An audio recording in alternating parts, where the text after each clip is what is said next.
अंतरिक्ष के इतिहास में आज तक ऐसा कभी नहीं हुआ जब किसी देश के किसी स्पेसक्राफ्ट ने चंद्रमा के साउथ पोल पर सॉफ्ट लैंडिंग की हो। लेकिन अगर भारत का चंद्रयान 3 ऐसा करने में सफल हो गया तो यह अब तक के मून मिशंस के इतिहास में किसी भी देश के वैज्ञानिकों की सबसे बड़ी उपलब्धि होगी, क्योंकि इस मिशन के तहत भारत वो कर पाएगा जो आज तक अमेरिका नहीं कर पाया, चीन नहीं कर पाया, रशिया नहीं कर पाया, इन देशों की अंतरिक्ष एजेंसियां नहीं कर पाई, उनके वैज्ञानिक नहीं कर पाए। इसलिए हमारे देश के वैज्ञानिकों ने पहले ही अटेम्प्ट में अपने लिए सबसे मुश्किल परीक्षा चुनी है और सबसे मुश्किल लक्ष्य उन्होंने अपने लिए चुना है। आसान लक्ष्य उन्होंने चुना ही नहीं, जबकि इन तमाम एजेंसियों का वार्षिक बजट हमारे इसरो के वार्षिक बजट से बहुत ज्यादा है। अब देखिए हमारे पास कितना पैसा है, यानी इसरो के पास और नासा के पास कितना है। अमेरिका की अंतरिक्ष एजेंसी नासा का वार्षिक बजट 2,08,000 करोड़ रुपए है। ध्यान से देखिएगा। चीन के नेशनल स्पेस एडमिनिस्ट्रेशन का वार्षिक बजट 98,000 करोड़ रुपए है और रशिया की अंतरिक्ष एजेंसी रॉसकॉस्मोस का वार्षिक बजट भी 25,000 करोड़ रुपए है। अब देखिए इन एजेंसीज की तुलना में इसरो का वार्षिक बजट है लगभग 12,500 करोड़ रुपए। लेकिन इसके बावजूद आज इसरो की उपलब्धियां इन देशों की अंतरिक्ष एजेंसियों से कम नहीं है। यानी जो बड़े बड़े देश अगर आप देखें तो उनके मुकाबले हमारे इसरो के वैज्ञानिकों का जो वार्षिक बजट जो उन्हें दिया गया है, जिस पर उन्हें काम करना है, वो बहुत ही कम है।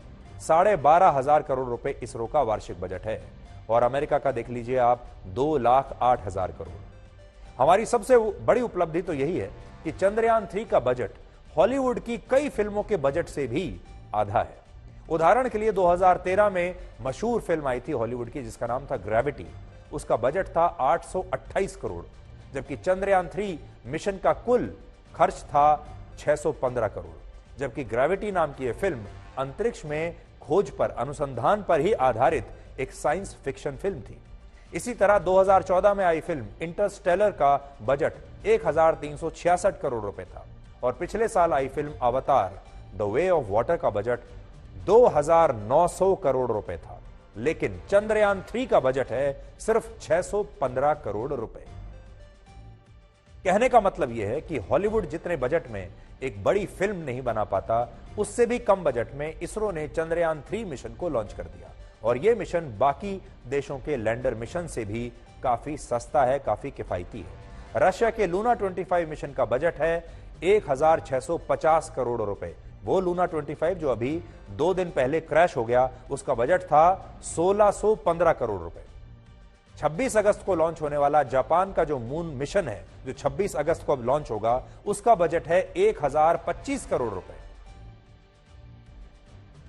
यहां सबसे बड़ी बात यह है कि अब तक अमेरिका, रशिया और चीन ने अपने जो अंतरिक्षयान चंद्रमा की सतह पर उतारे हैं, उन सभी अंतरिक्षयानों ने चंद्रमा के इक्वेटोरियल रीजन में लैंडिंग की थी। यह चंद्रमा का वो हिस्सा होता है जो चंद्रमा के मध्य क्षेत्र और मध्य रेखा के आसपास है और यहां सूर्य की किरणें भी पड़ती हैं। लेकिन भारत जिस साउथ पोल पर अपने चंद्रयान 3 की सॉफ्ट लैंडिंग कराना चाहता है, उस इलाके पर सूर्य की किरणें नहीं पड़ती और यहां बड़ी बड़ी खाइयां हैं और यहां का तापमान -230 डिग्री सेल्सियस तक रहता है। इसलिए अगर चंद्रमा के साउथ पोल पर चंद्रयान 3 की सॉफ्ट लैंडिंग हो गई तो इसका लैंडर और रोवर चंद्रमा की प्रकृति को समझने में बहुत ज्यादा अहम साबित होगा, जो कि बाकी के मिशंस नहीं हो पाए।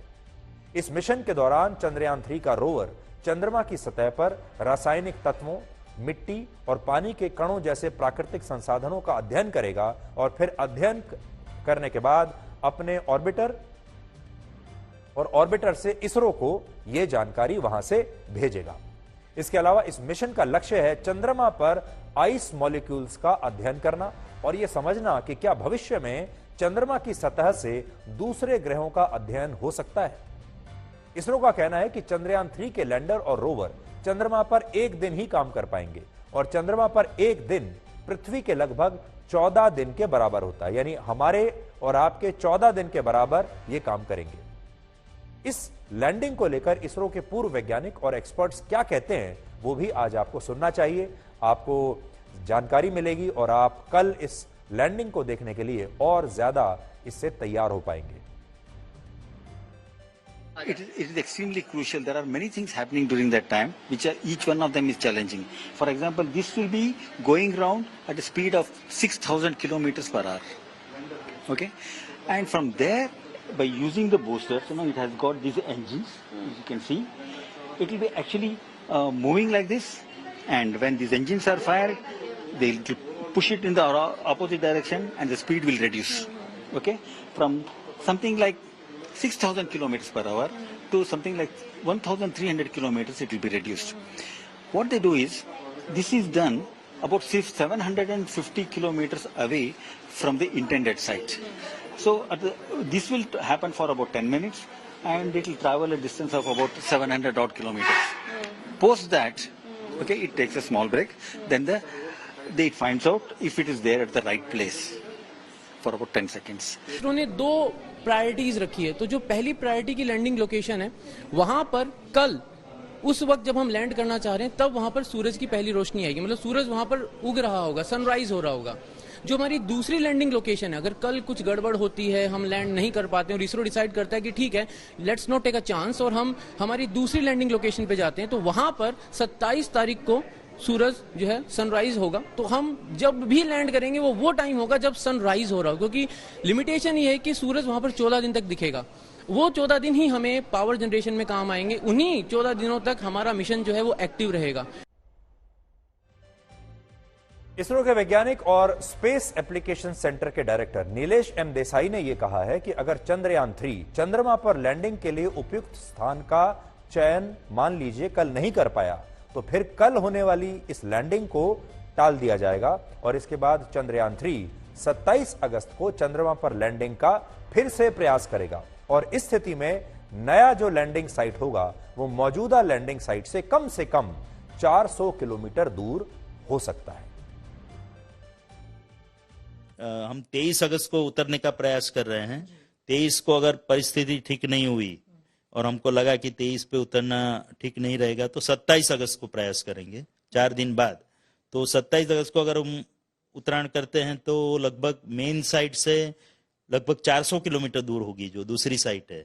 तो वो साइट का भी पूरा विश्लेषण एनालिसिस करके उसका भी प्रोग्राम हमने लैंडर में पहले से ही प्रोग्राम करके रखा हुआ है। तो ये बहुत महत्वपूर्ण जानकारी है कि अगर चंद्रयान 3 कल अपने लैंडिंग साइट को आइडेंटिफाई नहीं कर पाया और लैंड नहीं कर पाया जहां उसे लैंड करना है, तो फिर कल उसकी लैंडिंग को टाल दिया जाएगा और फिर 27 अगस्त को एक और नया लैंडिंग साइट देखा जाएगा और वहां लैंड कराने की कोशिश की जाएगी। लेकिन हम तो यही प्रार्थना करेंगे कि ऐसी नौबत ना आए और चंद्रयान 3 कल ही लैंड करने में कामयाब हो जाए। और 140 करोड़ लोग ये प्रार्थना कर रहे हैं, ये दुआएं दे रहे हैं।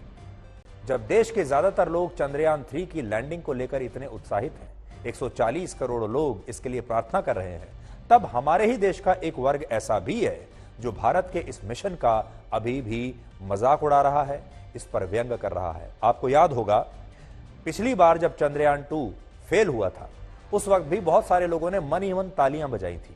और क्योंकि हमारे देश का एक वर्ग ऐसा है जो इस तरह के मिशंस को भी किसी एक खास पार्टी से जोड़कर देखता है, एक खास सरकार से जोड़कर देखता है, या प्रधानमंत्री मोदी से जोड़कर देखता है। आपको याद होगा जब हमारे देश में हमने कोविड की वैक्सीन बनाई थी, उस वैक्सीन को लेकर भी बहुत सारे लोगों ने वो उत्साह नहीं दिखाया था जो उन्हें दिखाना चाहिए था।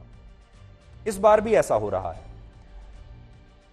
दक्षिण फिल्मों के मशहूर एक्टर प्रकाश राज ने आज अभी हाल ही में ट्विटर पर एक कार्टून शेयर किया जिसमें एक व्यक्ति बनियान और लुंगी पहने हुए चाय के साथ दिखाई दे रहा है और इसके नीचे उन्होंने लिखा कि विक्रम लैंडर के द्वारा चंद्रमा से भेजी गई पहली तस्वीर। यानी वो ये बताने की कोशिश कर रहे हैं, व्यंग करने की कोशिश कर रहे हैं कि चंद्रमा पर अगर हम पहुंच भी गए तो वहां से जो पहली तस्वीर आएगी वो इस तरह किसी चाय वाले की तस्वीर आएगी। एक तरह का व्यंग है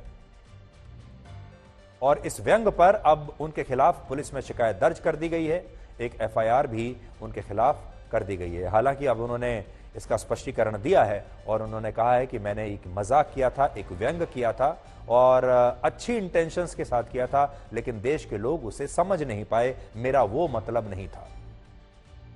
सोचिए कितने दुख की बात है कि जो लोग भारत में ही रहते हैं, भारत के ही नागरिक हैं, भारत में ही फिल्में बनाते हैं, भारत के पैसे से उनकी फिल्में बनती हैं, भारत के ही दर्शक उनकी फिल्मों को देखते हैं, भारत के लोग अपनी जेब से पैसा निकालकर टिकट खरीदते हैं और तब इस तरह के जो एक्टर हैं वो माला माल होते हैं, उनकी कमाई होती है और फिर उसी भारत को इस तरह के जो लोग हैं वो उसकी आलोचना करते हैं, मजाक उड़ाते हैं और ये सब कुछ वो करते हैं अभिव्यक्ति की आज़ादी के नाम पर। ये बताने की कोशिश करते हैं कि वो लिबरल हैं, ये बताने की कोशिश करते हैं कि वो तो बड़े धर्मनिरपेक्ष हैं, ये बताने की कोशिश करते हैं कि वो तो गरीबों के साथ हैं और ये पैसा गरीबों पर खर्च होना चाहिए था और आप कहाँ चंद्रयान पर खर्च कर रहे हैं। ये बताने की कोशिश करते हैं। आपने देखा होगा एक वर्ग ऐसा भी है जो हाल ही के दिनों में ये कह रहा था कि बाकी के जो बड़े बड़े देश हैं उन सब ने मून मिशंस पर पैसा लगाना बंद कर दिया। अब कोई बड़ा देश अपने चंद्रयान को, अपने मून मिशन को चंद्रमा पर नहीं भेज रहा क्योंकि ये व्यर्थ है, इसका कोई फायदा नहीं है, इसका कोई मतलब नहीं है। इसीलिए जो देश हैं अब वो चंद्रमा पर जाना ही नहीं चाहते और भारत सिर्फ अपना नाम कमाने के लिए या किसी खास मकसद से इतना पैसा बर्बाद करके वहां जा रहा है। ऐसे भी लोग थे, आपने देखा होगा, ऐसे बहुत सारे लोग हैं, यूट्यूबर्स हैं जिन्होंने यूट्यूब पर ऐसे कार्यक्रम करके डाले हुए हैं और इस तरह की बातें करके वो हमारे वैज्ञानिकों की मेहनत पर पानी फेर रहे हैं, हमारे वैज्ञानिकों का व्यंग उड़ा रहे हैं, उनका मजाक उड़ा रहे हैं। और ऐसे बहुत सारे लोग हैं जो आज भी यही सोच रहे होंगे कि काश ये मिशन भी चंद्रयान 2 की तरह फेल हो जाए और फिर हम आगे चलकर कहें कि देखा, मैंने तो पहले ही कहा था।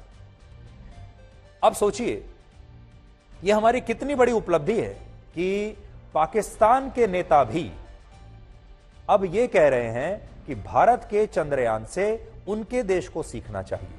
कितनी बड़ी बात है।